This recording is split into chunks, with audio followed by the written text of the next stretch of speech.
Hola, muy buenas tardes. Pues mira, estamos en el Congreso Internacional de Glucogenosis. Este año la manera de hacerlo posible pues, es hacerlo virtualmente. Y bueno, pues en estos momentos tenemos a la doctora Cristina.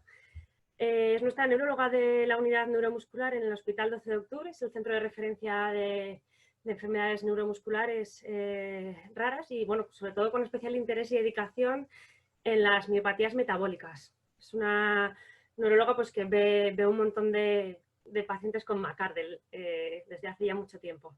Y nada, pues la tenemos ahora para que nos pueda hacer una síntesis un poco pues, general de todo lo que sería McArdle.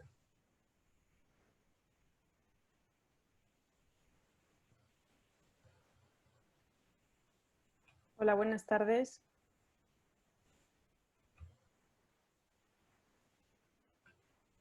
Muchas gracias, Paula. Muchas gracias a los organizadores por invitarme a compartir un rato esta tarde con vosotros y hablaros de un tema que es uno de los temas que más me gustan, que más me apasionan dentro del campo de las enfermedades neuromusculares y es las enfermedades metabólicas y entre ellas la enfermedad de McArdle.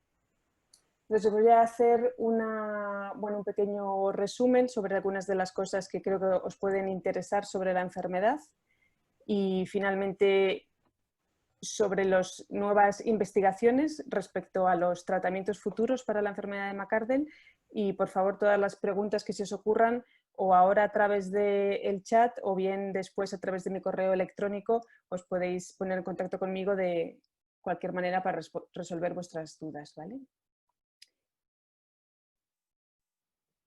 Entonces, estos somos nosotros. Este es el equipo de neuromuscular del Hospital Universitario 12 de Octubre, que como dice Paula es un centro de referencia nacional en enfermedades neuromusculares raras y de esta manera, al ser un centro de referencia que se conoce como CESUR, todo el que quiera acudir a nuestras consultas puede pedirlo en sus hospitales, a sus médicos, si no hay ningún problema para ser derivados a nuestra unidad y que hagamos nosotros el seguimiento. Entonces, la enfermedad de McArdle ya sabéis que se puede llamar de distintas maneras, bien enfermedad de McArdle por la primera persona que la describió, o bien se llama también glucogenosis tipo 5, porque forma parte de las enfermedades metabólicas del músculo por una alteración en el metabolismo del glucógeno. Es la tipo 5 porque fue la quinta al descubrirse en quinto lugar. También se puede hablar de enfermedad de McArdle diciendo déficit de glucógeno fosforilasa muscular, que es al final la proteína que está fallando en las personas que tienen esta enfermedad.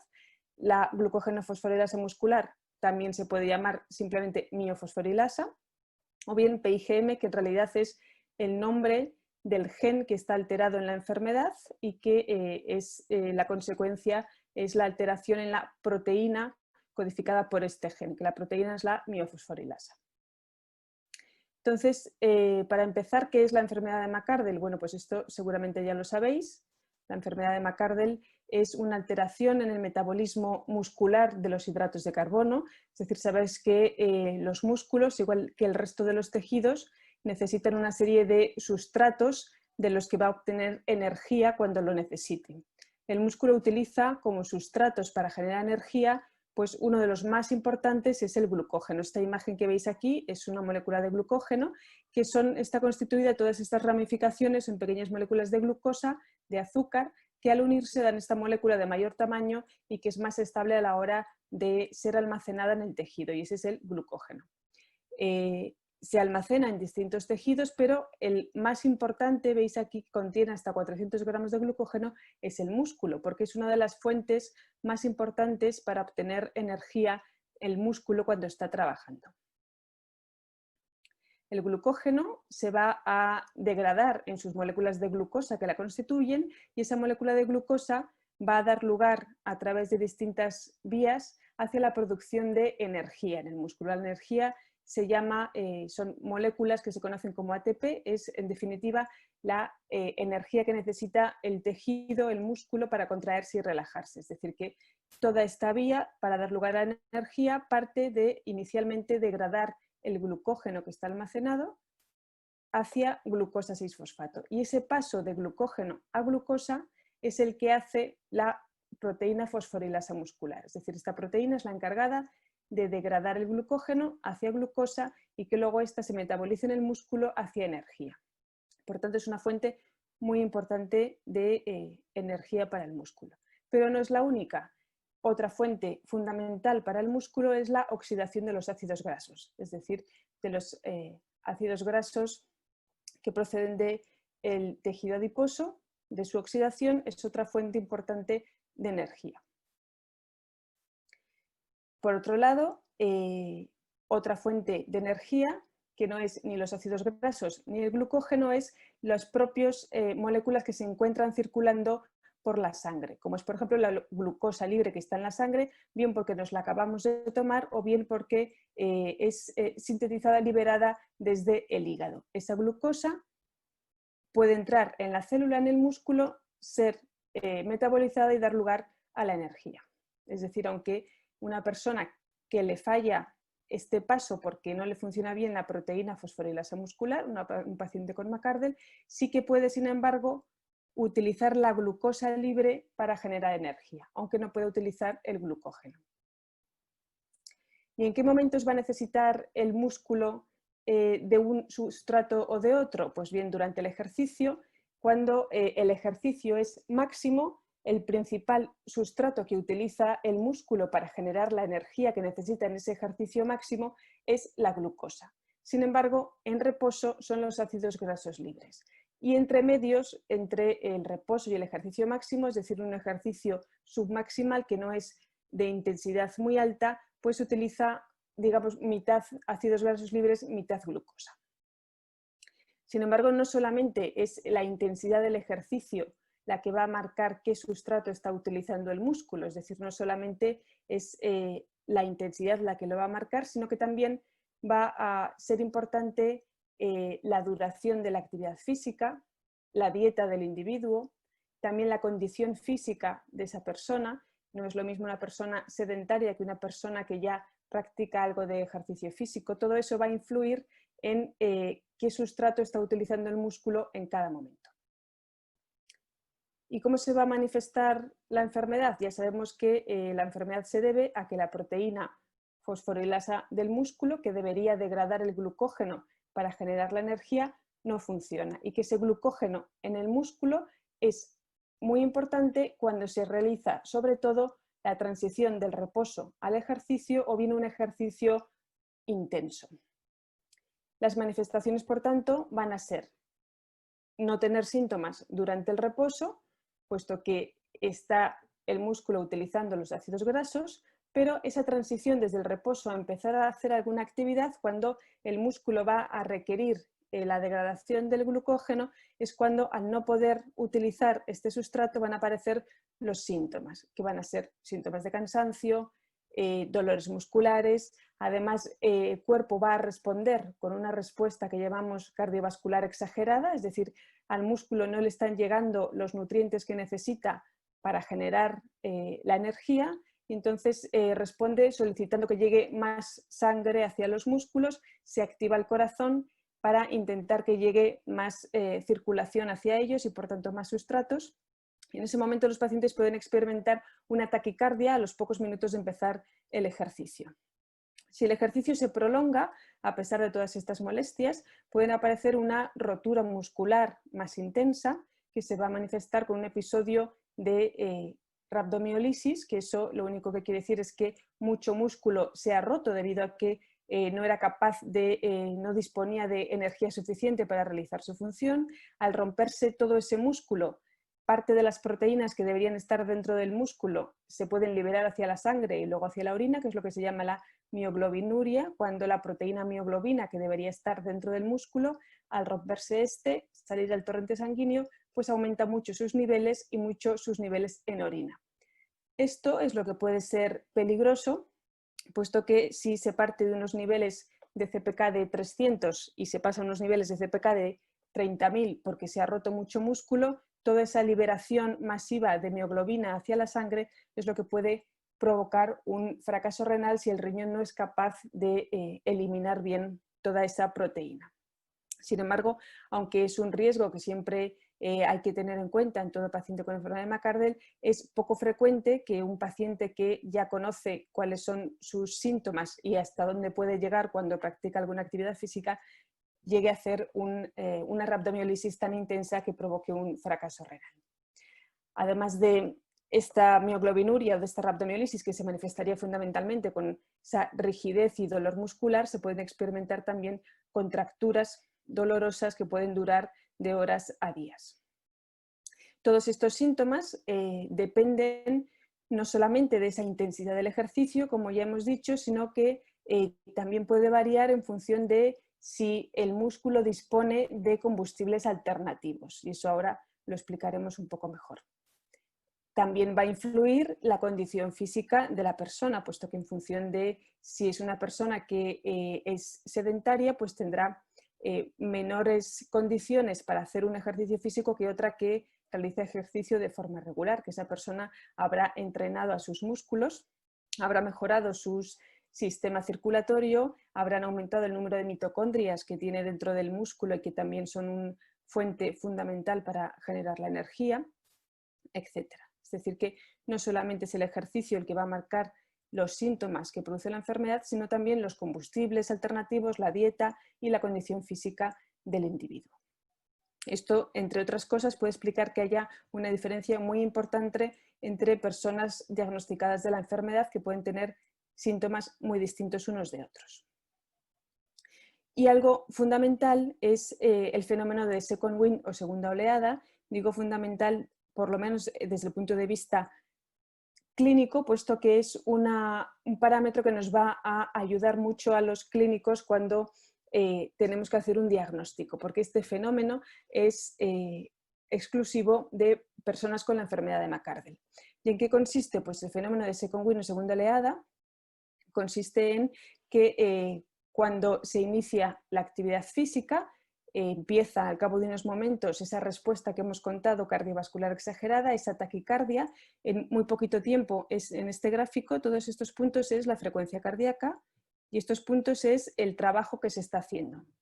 Pues en un momento dado empieza la frecuencia cardíaca a subir de forma exagerada y al cabo de 8 o 10 minutos, aunque el trabajo se mantenga estable, la frecuencia cardíaca, sin necesidad de pararse, la frecuencia cardíaca disminuye y en este momento, que es el momento en que aparecen también las molestias musculares, al disminuir la frecuencia cardíaca también coincide con que se alivian parcialmente esas molestias musculares y se puede continuar con la actividad, por lo menos durante otros minutos. Este fenómeno se conoce como el fenómeno de segunda oleada y se debe a que en este punto, a partir de los 8 o 10 minutos de iniciada la actividad, el músculo ya ha calentado y ha dado tiempo a que lleguen otros sustratos por la circulación sanguínea, a que llegue la glucosa desde el hígado o los ácidos grasos libres desde el tejido adiposo, entren en el músculo y ya disponga de otro sustrato para generar la energía que precisa. Es decir, este es el tiempo que necesita el músculo para, si no puede utilizar el glucógeno, que llegue algún otro combustible a través de la sangre. Este fenómeno, que se puede medir fácilmente subiendo al paciente a una bicicleta y haciendo una carga estable, midiendo su frecuencia cardíaca, esto sucede solamente en personas con enfermedad de McArdle, porque lo habitual es que si la carga es estable, no debería disminuir así la frecuencia cardíaca, ni mucho menos hacer esta respuesta inicial tan exagerada. ¿Cómo se diagnostica la enfermedad? Pues bien, la enfermedad se diagnostica, en primer lugar, por los síntomas que cuenta el paciente. El cuadro clínico, que es muy característico. Una persona que refiere ese cansancio tan intenso con poca actividad física, esos dolores musculares y ese fenómeno de second wind, que no todas las personas lo refieren espontáneamente, pero que se puede deducir con la historia clínica. Si a esa persona se le hace una simple análisis de sangre, se puede ver que sus niveles de CPK y de otras proteínas que proceden del músculo pueden estar altos. Es decir, la CPK es una proteína que está habitualmente dentro del músculo y que cuando éste se rompe es liberado hacia la sangre. Si vemos la CPK alta, podemos deducir que hay algún daño muscular. No es específico del McArdle, pero sin una CPK alta es muy dudoso que la persona se pueda diagnosticar de McArdle. Todas las personas con McArdle tienen CPKs siempre muy altas porque hay siempre un poco de daño muscular sostenido aunque no haya hecho ejercicio los días antes.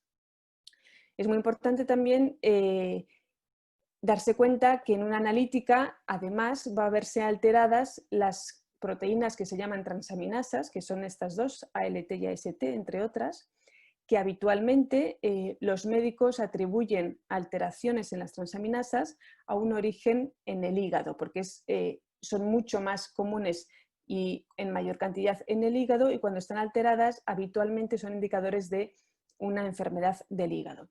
Sin embargo, hay que saber que estas proteínas también están en el músculo y que cuando su aumento se acompaña de un aumento de la CPK es porque esta persona está teniendo un daño muscular y no una enfermedad hepática. Por tanto, siempre que se hace una analítica, si las transaminasas están altas, hay que saber cómo está la CPK, porque si la CPK también está alta, esto sugiere que la enfermedad está en el músculo y no en el hígado. Muchas personas con problemas musculares acaban realizándose primero un estudio hepático completo antes de que a alguien se le ocurra pedir una CPK para ver si esas proteínas procedían del músculo en lugar del hígado. Por otro lado, el ácido úrico también puede estar aumentado en las personas con enfermedad de McArdle, y esto es porque el ácido úrico es un metabolito de otra de las vías que puede utilizar el músculo para generar energía cuando le falta el glucógeno. Entonces es una hiperuricemia, pero de origen muscular. Además de la analítica de sangre, una prueba muy importante para hacer el diagnóstico es la del test del ejercicio en el antebrazo. En el antebrazo digo porque es lo más rápido y lo más sencillo, pero también se podría hacer esta prueba de ejercicio subido a un cicloergómetro, subido a una bicicleta. La clave aquí es hacer una actividad física más o menos intensa, en este caso está ejercitándose los músculos del antebrazo de forma intensa al apretar con fuerza una mancuerna, y registrar los minutos siguientes de acabar con el ejercicio cuánto se elevan dos metabolitos que son consecuencia del ejercicio del músculo. Es decir, cuando una persona sana hace este ejercicio, aumentan los niveles de lactato y de amonio como consecuencia de la degradación de ciertos metabolitos del músculo para generar la energía. En los pacientes con enfermedad de McArdle, como no pueden utilizar el glucógeno como sustrato energético, el lactato no va a aumentar, porque el lactato aumenta cuando se está degradando el glucógeno. Sin embargo, el amonio, que es otro de los metabolitos que depende de otra vía diferente, sí que aumenta. Es decir, que si hacemos esta prueba y vemos una curva plana de lactato y una curva normal de amonio, es decir, vemos que el lactato no se aumenta, esto sugiere una enfermedad, una alteración en el metabolismo de los hidratos de carbono, entre otros una enfermedad de McArdle. No se especifica del McArdle, pero sí que todo paciente con enfermedad de McArdle tiene una curva plana del lactato. Antiguamente esta prueba se hacía poniendo un manguito de tensión en el brazo para generar una isquemia o una falta de circulación en el brazo, y que así el músculo dependiera más del glucógeno al hacer la prueba, y se creía que era necesario para poder evocar esa curva plana de lactato en las personas con McArdle. Sin embargo, hacerlo con un manguito es peligroso porque va a producir muchos síntomas y puede producir una contractura, un calambre o un daño muscular importante en el brazo del paciente. Y hacerlo sin el manguito del tensiómetro es suficiente para ver esa curva plana. Por tanto, si tenemos un paciente que cuenta esos síntomas que ya hemos explicado y que además tiene una curva plana de lactato, pues ya podemos sospechar directamente que puede ser una enfermedad de McArdle.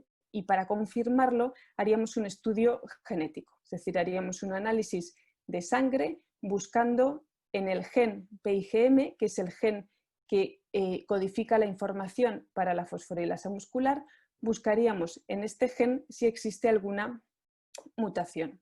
Es una enfermedad que nosotros llamamos recesiva, que lo que quiere decir es que de las dos copias del gen PIGM que tenemos todos, porque heredamos una copia de nuestro padre y una copia de nuestra madre, pues que en esas dos copias del gen tiene que haber una alteración, una mutación en cada una de las copias. Es decir, tenemos que encontrar dos mutaciones.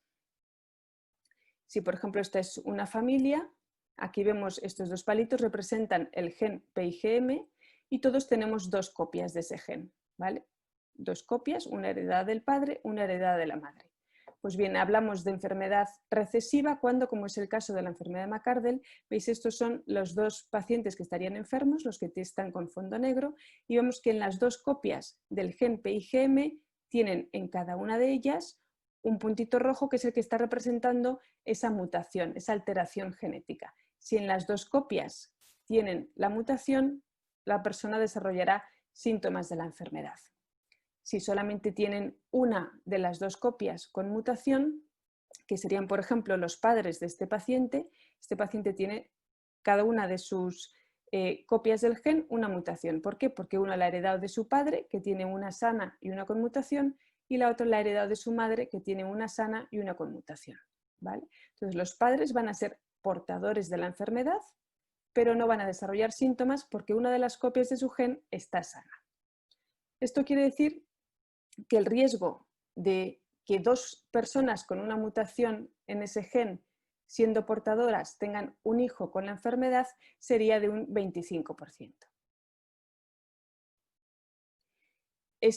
Este tipo de herencia, llamada herencia recesiva, es en contraposición con otras formas de herencia, que son las que se conocen como dominantes, que quiere decir que con que una de las dos copias del gen tenga la mutación, esa persona ya desarrolla la enfermedad. En esos casos, habitualmente el padre o la madre están enfermos y sus hijos tienen una probabilidad de un 50% de que hereden la enfermedad. Un 50% porque el padre con la enfermedad puede transmitir o la copia del gen con la mutación o la copia del gen sana.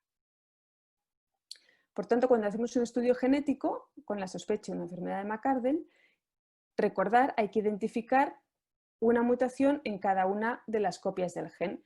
Puede ser la misma mutación en las dos copias y entonces diremos que está la mutación en homocigosis. O puede ser que tenga una mutación en una copia del gen y una mutación diferente en la otra copia. Entonces hablaremos de heterocigosis compuesta. Eso da igual. El asunto es que tiene que haber dos, una en cada copia. Y lo que es importante saber es que no todos los estudios genéticos son iguales. Cuando te dicen que te vamos a hacer un estudio genético hay que saber exactamente qué es lo que se va a estudiar, porque a ti te sacan sangre, pero hay que saber, una vez con esa sangre se extrae el ADN y sobre ese ADN donde están todos los genes se pueden hacer distintas aproximaciones, se pueden hacer distintas cosas. Podemos, por ejemplo, si estamos muy seguros de que esa persona tiene una enfermedad de McArdle, pues podemos estudiar solamente este gen. Y dentro de ese gen podemos utilizar una técnica con la que solamente vea las mutaciones más frecuentes en ese gen, o bien puedo estudiar el gen entero. Otra forma de hacer el estudio sería, tengo un paciente con una intolerancia al ejercicio que decimos y con una CPK alta, no estoy segura de si es una enfermedad de McArdle o otra enfermedad metabólica del músculo, y lo que puedo hacer es un estudio genético de todos los genes relacionados con enfermedades musculares o con enfermedades musculares metabólicas de una sola vez, ¿vale?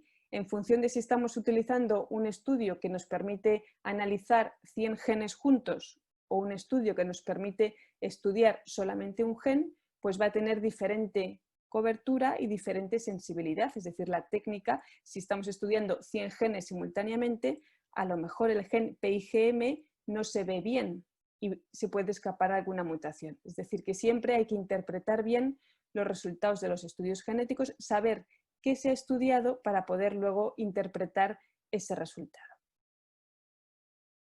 La estrategia, por tanto, recomendada ahora mismo para llegar a un diagnóstico definitivo sería, si los síntomas encajan con la sospecha de una enfermedad de McArdle, se hace un estudio de ejercicio en el antebrazo, que es muy sencillo, se hace en la consulta en un momento, en 10 minutos. Si no se genera lactato durante la actividad física, la sospecha de una enfermedad de McArdle es alta y se puede ir directamente a estudiar el gen PIGM. se puede hacer, lo que hacemos nosotros por lo menos es, si ya sospechamos que se trata de una enfermedad de McArdle, pues buscamos solamente las mutaciones más frecuentes en la población española que explican la mayoría de los casos de enfermedad de McArdle. Son estas 3 mutaciones y se hace una técnica más sencilla que tarda mucho menos tiempo. Si esas mutaciones más frecuentes no están, si ese resultado es negativo, pues el siguiente paso es pedir estudiar el gen completo PIGM, ¿vale? Para buscar otras mutaciones menos frecuentes. Y solo en el caso de que después de estudiar todo el gen no hayamos encontrado la mutación, el siguiente paso sería hacer una biopsia de músculo. Como veis, la biopsia de músculo no va a ser imprescindible siempre. Con la historia clínica y con las pruebas que hemos hablado, se puede ir directamente a hacer el estudio genético. Y esa biopsia de músculo hay 2 formas de hacerla. Se puede hacer con una cosa que se llama un punch, que veis aquí que es como un corte pequeñito, o se puede hacer una biopsia abierta, que es la forma más clásica de hacer porque se coge un fragmento más grande de músculo y así te da para hacer más estudios sin que se acabe la muestra y tengas que repetirla, ¿vale? En una biopsia abierta se pone un poquito de anestesia local, se abre la piel y se coge un fragmento de músculo que no hemos anestesiado y por tanto cuando se coge este trocito el paciente sufre un poco de dolor porque es un pinchazo fuerte.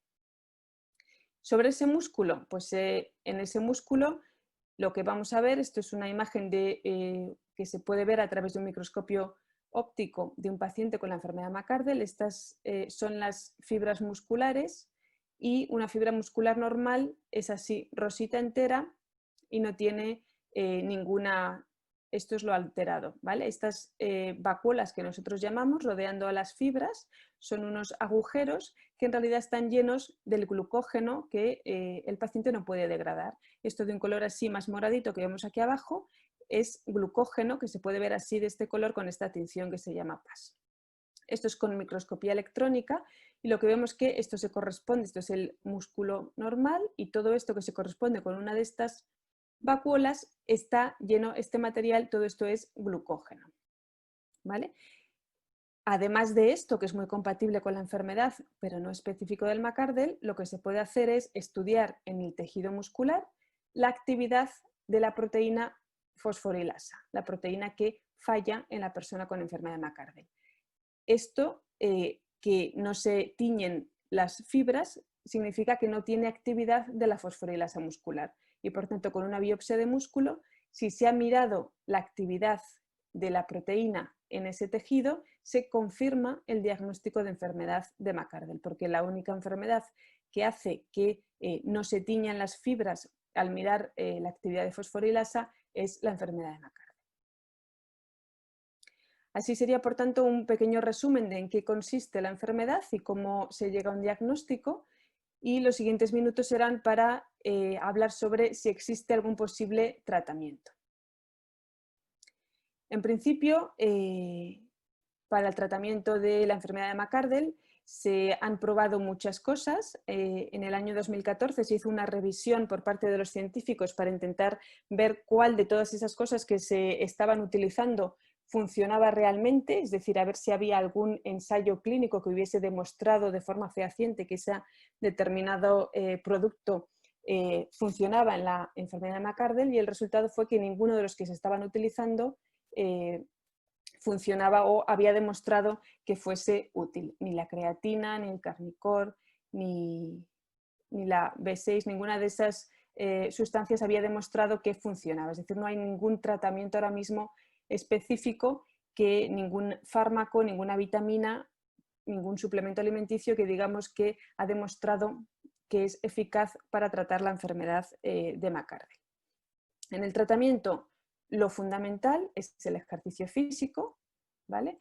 Ejercicio físico un ejercicio físico que tiene que estar controlado, supervisado por una persona que entienda la enfermedad, que se debe empezar siempre de forma muy gradual y tras un calentamiento. Una vez que se supera ese estado de second wind, ya se puede ejercitar en niveles no muy intensos, y va a ser útil para mejorar la capacidad oxidativa del músculo. Es decir, el músculo tiene distintas fuentes de energía para hacer su trabajo, no puede utilizar el glucógeno, pero si nos ejercitamos vamos a conseguir que el músculo pueda utilizar esos otros sustratos alternativos al glucógeno. Es decir, es entrenar al músculo para que pueda oxidar mejor los ácidos grasos, para que se potencien las mitocondrias y pueda generar la energía sin depender tanto del glucógeno. Con eso se consigue aumentar ese umbral a partir del cual el ejercicio puede inducir un daño muscular. Sobre este tema os hablará con mucho detalle el doctor Alfredo Santalla, que está invitado a daros una charla el día 22 de octubre, por lo que yo aquí no voy a contar nada más sobre el ejercicio y se lo voy a dejar que os lo cuente Alfredo, que es el experto, ¿vale? El ejercicio, por tanto, ha sido ahora mismo lo poco que ha demostrado a través de estudios científicos que de verdad puede mejorar los síntomas y las condiciones de vida de un paciente con enfermedad de McArdle. Por otra parte, en cuanto a estudios de investigación, hay que distinguir los que llamamos ensayos o estudios preclínicos de los que llamamos estudios clínicos. Los estudios preclínicos son aquellos que van a realizarse sobre un modelo animal de la enfermedad antes de pasar a humanos, y los ensayos clínicos ya son estudios que se realizan con personas. Pues para la enfermedad de McArdle existe un modelo animal, que es un modelo de ratón, que tiene las mutaciones más comunes, una de las más comunes españolas, y se le ha insertado en sus genes esa mutación. Este es un ratón sano y este es un ratón con esas mutaciones que producen enfermedad de McArdle. Veis cómo aquí con este test se puede medir la fuerza de sus brazos y veis que no es capaz de subir y mantenerse arriba. Si le veis aquí, no es capaz de mantenerse como el resto de los ratones arriba porque no es capaz de hacer fuerza contra el rota. Estos vídeos me los ha dejado el doctor Alejandro Lucía. Pues bien, existe este modelo de ratón para la enfermedad de McArdle y sobre ese modelo se pueden investigar distintas aproximaciones terapéuticas. Una de ellas, que es la que os quería resumir, que se ha publicado este año, es el tratamiento con terapia génica, que seguro que se ha abordado ya antes en este congreso virtual, porque para muchas de las glucogenosis ya se está poniendo en práctica tanto en fases preclínicas como en fases clínicas de investigación. ¿En qué consiste? Pues consiste en insertar al menos una copia del gen PIGM sano en la persona que no tiene ninguna de las copias sanas. Es decir, la terapia génica en general lo que se intenta es insertar una copia del gen sano que esa persona tiene deficitaria dentro de todas las células de su cuerpo o de las células diana. En este caso, llegar a insertar esa copia en el tejido muscular. ¿Y cómo se hace? Pues se incluye dentro de un vector, que lo que se está utilizando es un vector viral, es decir, es un virus, que es el virus adenoasociado, que es un virus que se utiliza mucho ahora en todas las terapias génicas porque es seguro, no se integra con el resto del ADN de la persona, produce poca respuesta inmune, no produce enfermedad y se puede dirigir hacia el tejido que más te interese. Sin embargo, tiene una serie de limitaciones y es que todos estamos expuestos a muchos virus, siento recordar eso ahora, pero uno de los virus a los que nos podemos exponer es al virus adenoasociado. Si hemos sufrido una infección por este virus, habremos hecho anticuerpos y ya no se nos podrá administrar esta terapia génica, ¿vale? Además, habitualmente estos son tratamientos de una inyección para toda la vida, pero si hace falta una reinyección porque no haya sido suficiente con una sola, eso obligaría a provocar una respuesta inmune grave en el cuerpo y habría que contrarrestarlo con otros tratamientos, ¿vale? Es decir, tiene una serie de limitaciones todavía la terapia génica que está ahora en desarrollo. Pues bien, este año, esto es a colación de que os quería enseñar un trabajo publicado este año, que es en el modelo de ratón que os he enseñado, se ha administrado por vía intraperitoneal, pinchando en la tripa, un vector vírico, que es con el AAV8, una copia del gen de la fosforilasa, para comprobar si eso conseguía mejorar el estado físico del ratón. Pues bien, después de administrarlo, se comprobó que eran capaces de producir fosforilasa muscular en el músculo del ratón y que además eso mejoraba la respuesta física del ratón. Es decir, había una respuesta clínica eficaz al tratamiento génico del modelo animal. Estos son los primeros pasos que hay que dar antes de pasar a la fase clínica de investigación en personas. En cuanto a los ensayos clínicos, los ensayos que están actualmente en marcha, estos son los que hay una página web donde se pueden consultar los ensayos clínicos y hace unos días incluí enfermedad de McCarthy y estos son todos los ensayos que salieron en la página. De esos hay varios, como este del valproato o el de la triptanoína, que ya hay resultados que ahora os enseñaré. Hay otros 3 que son sobre dieta cetogénica y otro ensayo clínico en el que estamos participando en el Hospital 12 de Octubre y que será del que os hable con un poquito más de detalle. De la dieta cetogénica, pues no había sido ensayada hasta ahora, pero había muchos pacientes que la habían probado y que referían una mejoría de los síntomas. ¿En qué se basa la dieta cetogénica? Lo que intenta es reproducir la situación del cuerpo cuando está en ayunas a base de una restricción de hidratos de carbono. Consiste en ingerir muy poquitos hidratos de carbono y ingerir casi todas las calorías a través de las grasas. De esta forma, lo que se favorece es que se creen a partir del hígado un sustrato energético distinto al glucógeno, que son los cuerpos cetónicos. De esta forma, si hay cuerpos cetónicos circulando, el músculo va a poder utilizar esos cuerpos cetónicos en lugar del glucógeno y así disminuirán los síntomas de intolerancia al ejercicio. Se ha hecho un primer estudio, que es un estudio piloto con muy poquitos pacientes, solo para ver cuál es el porcentaje de grasas, proteínas y hidratos de carbono ideales para mantener una dieta cetogénica, que es lo que se ha publicado este año, y con la dieta que les resultó más útil, que era un 75% de grasa, un 15% de proteínas y un 5% de hidratos de carbono. Con eso se va a hacer ahora un ensayo clínico para establecer de verdad la seguridad y la eficacia de este tipo de dietas. Ya hemos visto que había como 3 ensayos clínicos para probar la eficacia de la dieta cetogénica. De los otros 2 ensayos se ha publicado este año ya resultados de la triptanoína y del valproato.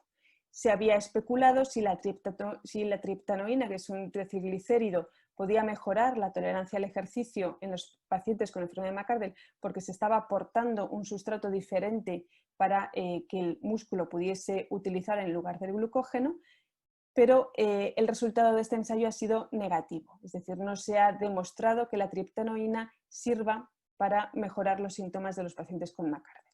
Con el valproico ha pasado lo mismo, también se especuló si administrar valproico, que es un antiepiléptico, que en estudios en animales y en estudios in vitro, en los preclínicos, parecía que podía aumentar la expresión de isoformas distintas a la muscular, es decir, una fosforilasa que no es la muscular, pero que se expresara en el músculo en lugar de la muscular y que con eso mejoraran los síntomas, pero in vivo se ha visto en un ensayo clínico que no mejora tampoco los síntomas de los pacientes y que encima tiene efectos secundarios como son el aumento de peso, la pérdida de pelo, entre otros. Por tanto, los 2 ensayos publicados este año han sido con resultados negativos.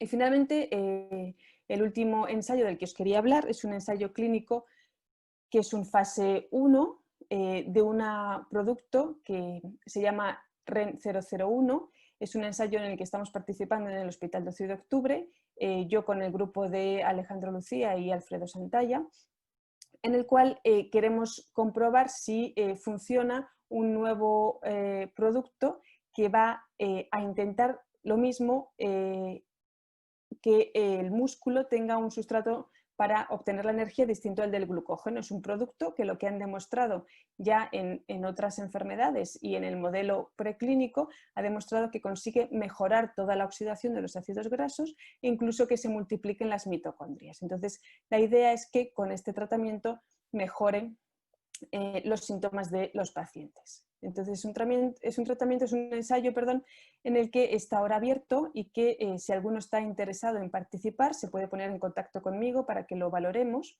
Es un ensayo de 12 semanas de tratamiento en el que va a tener que hacer estas 8 visitas, que son solamente 4 visitas en el hospital, el resto son visitas que se les va a hacer en casa y que tiene como pruebas para comprobar si funciona el fármaco, sobre todo test de ejercicio subido a una bicicleta para comprobar cuánta carga pueden hacer y cuál es el consumo de oxígeno que consigue.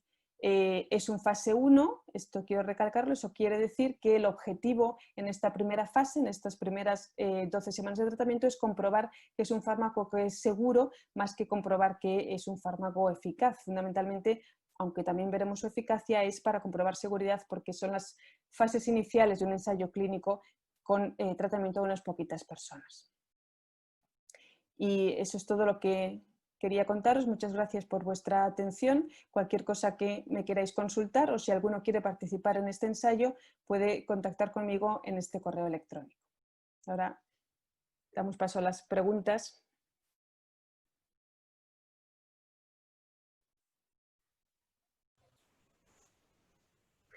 Muchas gracias, Cristina. Te agradecemos toda la información. Nos hace uno de nuestros espectadores, Pablo, una consulta. Es en cuanto al tema genético, nada, que le surgía la duda en cuanto a que sus padres, en este caso, son portadores de la enfermedad. Entonces, lo que quiere consultar, claro, es que si a su vez los padres de sus padres, es decir, sus abuelos, tienen que ser sí o sí portadores o enfermos.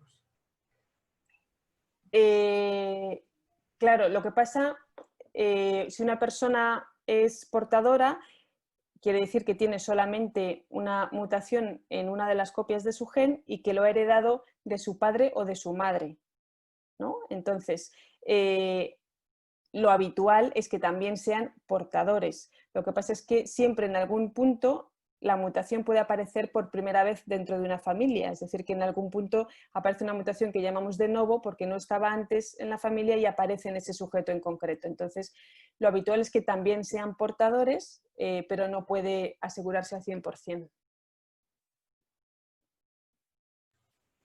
De acuerdo. Pues no sé si Pablo te habrá quedado ya solventado.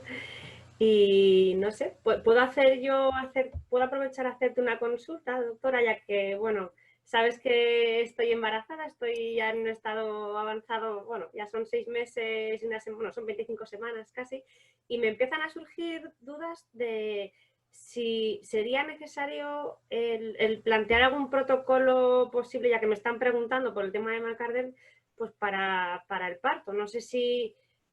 claro, yo pensando en mi cabeza digo, pues me he planteado que quizás pues, es un esfuerzo más, como cualquier otro al que me expongo a veces haciendo ejercicio, pues quizá que me pudieran, que me tengan que ir poniendo glucosa, tipo destrosa o más hidratación, no sé. Efectivamente es un ejercicio, además es un ejercicio intenso y largo, puede ser largo, entonces yo creo que lo recomendable sería, por supuesto, mantener la hidratación durante todo el proceso, es decir, con un suero por lo menos para mantenerte hidratada, pero es algo que habitualmente ya se pone durante cualquier parto, y si ese suero es glucosado, es decir, un suero que tenga azúcar, va a favorecer que ese músculo, mientras está haciendo ese ejercicio intenso, pueda disponer de esa glucosa para no producirse mayor daño muscular. Entonces yo creo que, aunque a lo mejor se podría tener un parto normal sin ninguna complicación, no cuesta nada poner un suero glucosado y así evitar riesgos. Genial, pues por ahí va un poco la duda y la verdad es que me queda mucho más claro. Pues también nos pregunta José, nos pregunta que si de la misma manera que la mutación de un gen puede aparecer de manera espontánea en una familia, ¿puede también desaparecer? Es lo que nos pregunta. No, una vez que la mutación ya está en los genes, de ahí no desaparece.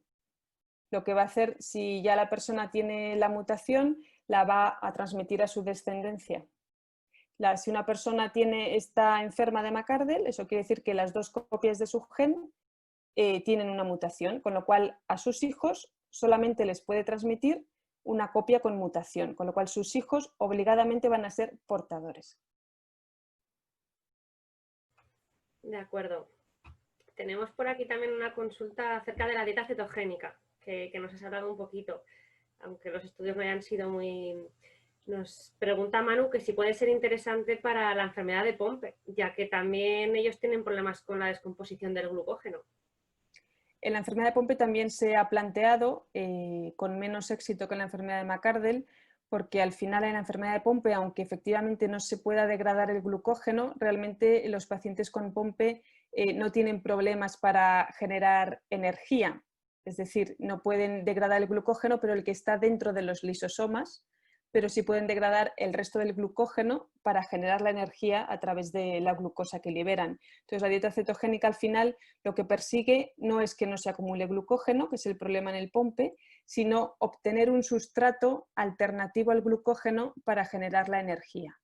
Que eso en el Pompe no tienen problemas para eso. Entonces, la dieta cetogénica es verdad que todavía no se ha demostrado con un ensayo clínico, pero hay indicios de que sí puede funcionar para mejorar los síntomas, porque ya se ha publicado un caso por lo menos y un estudio piloto con unos poquitos pacientes que sí mejoraban los síntomas utilizando una dieta cetogénica. Si yo la recomiendo, pues no sabría qué decir, porque una dieta cetogénica tiene una serie de inconvenientes, como es el hecho de que es bastante restrictiva, ¿vale? Es una dieta que tienes que comprometerte a comer casi exclusivamente a base de grasas y con una restricción muy importante de hidratos de carbono. Entonces no sé si a largo plazo un tipo de dieta así es saludable, ¿vale? Esa dieta cetogénica, bueno, habrá que ver con estudios más largos si puede tener efectos adversos y hasta qué punto mejoran los pacientes, porque al final la dieta es complicado de mantenerla, Reproduce un poco lo que es el ayuno, con lo cual un ayuno prolongado tendría el mismo efecto que una dieta cetogénica. Otras veces también se habla de lo contrario, es decir, hacer una dieta rica en hidratos de carbono y evitar el ayuno para intentar mantener siempre niveles de azúcar altos en sangre con lo que el músculo pueda utilizar. Eso también mejora la tolerancia al ejercicio, o sea que tenemos ahí esas dos opciones tan opuestas y que sin embargo pueden mejorar en parte los síntomas. Precisamente, mira, una de las preguntas que nos hace Isabel ahora mismo era un poquito que con la expectativa de los estudios, ya sea cetogénico y demás, es un poco qué dieta se nos recomendaría, ¿no? Y es un poquito lo que yo creo que estabas explicando ahora, Cristina, ¿verdad? Que sí. Intentemos mantener... Yo de momento esperaría, porque realmente no se ha demostrado todavía que funciona ni qué riesgos puede tener a largo plazo, y luego es una dieta que eso es que es muy difícil de mantenerla. Pregunta también por aquí si la terapia génica puede llegar a corregir las mutaciones. Realmente la terapia génica no intenta corregir las mutaciones que ya existen. La terapia génica podría ser el caso, pero no la que está ahora más en desarrollo en el McArdle, que lo que consiste es en incluir una copia sana dentro del cuerpo. No corregir las existentes, que esas son otro tipo de terapias que todavía falta mucho por desarrollar. Las que están más avanzadas son en las que intentan incluir una copia sana del gen. Muy bien. Otra pregunta que nos hacen, Cristina, es si nos puedes explicar con más detalle qué objetivos se persiguen con el estudio que estáis realizando. ¿Cómo se estima que mejoraría la calidad de vida de los McArdle? Pues en este estudio el tratamiento se administra, es una pastilla, es una cápsula de las que hay que tomarse 2 al día, y mientras se está tomando ese tratamiento se van a hacer una serie de pruebas cada semana para primero evaluar que es seguro, pero también ver si se está mejorando en la enfermedad, que son test de calidad de vida, encuestas sobre cuestionarios sobre los síntomas que se tienen en el día a día, y luego una prueba de esfuerzo con una bicicleta, que es una prueba objetiva que te mide antes de empezar el tratamiento a qué nivel de ejercicio podías llegar, y cuando acabas el tratamiento 12 semanas más tarde se repite la prueba en la bicicleta y se comprueba si puedes hacer un ejercicio más intenso y con menos síntomas.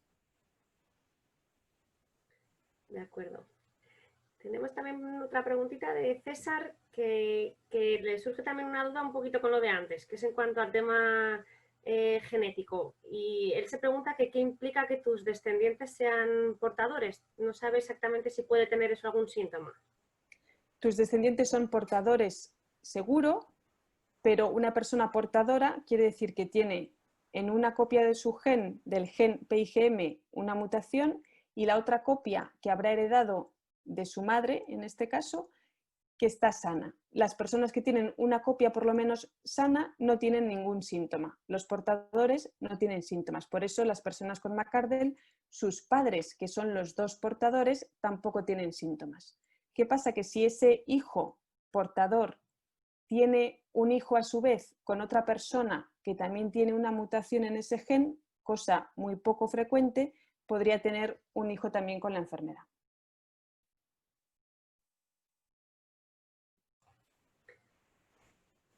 Muy bien, Cristina, pues también nos pregunta Dani que en el último encuentro se nos hizo pruebas en ayunas porque se estaba estudiando la necesidad o no de tomar previamente aporte de glucosa directa a través de bebidas isotónicas. ¿Hay alguna conclusión o avance al respecto? ¿Para el entreno de fuerza o de cardio sigue siendo recomendado? No sé si quizás es una pregunta un poco más para Alfredo en el tema de ejercicio. Sí, sí, seguro que Alfredo se lo puede contestar muy bien, pero realmente sí que se ha demostrado que tomar azúcar, las bebidas, por ejemplo, la Coca-Cola, el Aquarius, todas estas bebidas o las isotónicas tienen mucho azúcar, y tomar azúcar unos minutos antes del ejercicio, 15-30 minutos antes del ejercicio, aumenta los niveles en sangre y hace que el músculo llegue antes ese sustrato para utilizar cuando está aumentando su intensidad, y se ha demostrado que eso mejora la tolerancia al ejercicio, incluso puede hacer desaparecer el second wind, es decir, hacer desaparecer esa taquicardia excesiva de los primeros minutos de ejercicio. Entonces, habitualmente se recomienda utilizar ese tipo de bebidas antes de iniciar un entrenamiento para tolerarlo mejor y que el músculo se dañe menos, pero siempre hay que tener en cuenta que bueno, si se utiliza mucho o con mucha frecuencia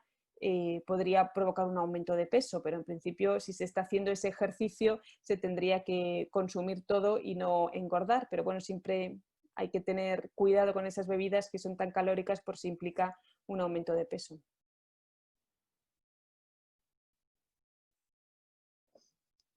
De acuerdo, Cristina. Pues no sé si tenemos más preguntas para la doctora. De momento no están realizando ninguna preguntita más. No sé si alguna otra cosa, doctora, que nos quieras indicar, o bueno, sobre todo también deciros que ojalá que ya nos veamos el año que viene en el Congreso en Madrid, que a ver si puede ser posible, de verdad. Sí, de aquí a un año es posible que sí. Esperemos que sí. Por aquí, a ver, de últimas, Manu nos pregunta que si crean anticuerpos al VB8, ¿se puede utilizar otro adenovirus? Se están usando distintos serotipos de adenovirus para las terapias génicas, y al final es porque el VV8 es uno de los más comunes en problemas de músculo porque se entra muy bien al músculo y así se lleva mejor el gen al tejido, que es el tejido diana.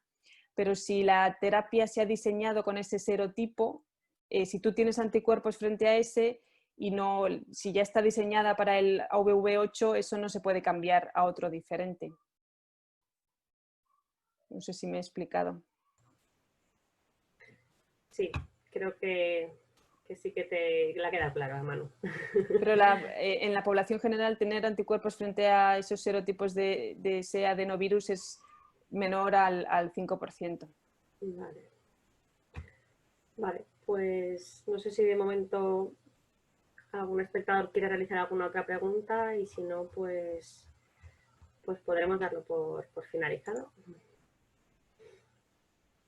Si alguien quiere hacerme alguna consulta, lo puede hacer a través del mail que veis que hay sobreimpresionado en la pantalla, sin ningún problema, ¿eh? Me podéis contactar, ya sea para preguntarme más dudas sobre el ensayo que estamos haciendo o cualquier otra cosa, sin ningún problema. Perfecto. Pues te lo agradecemos mucho, Cristina. Y lo dicho, el año que viene nos vemos. Muy bien, muchas gracias.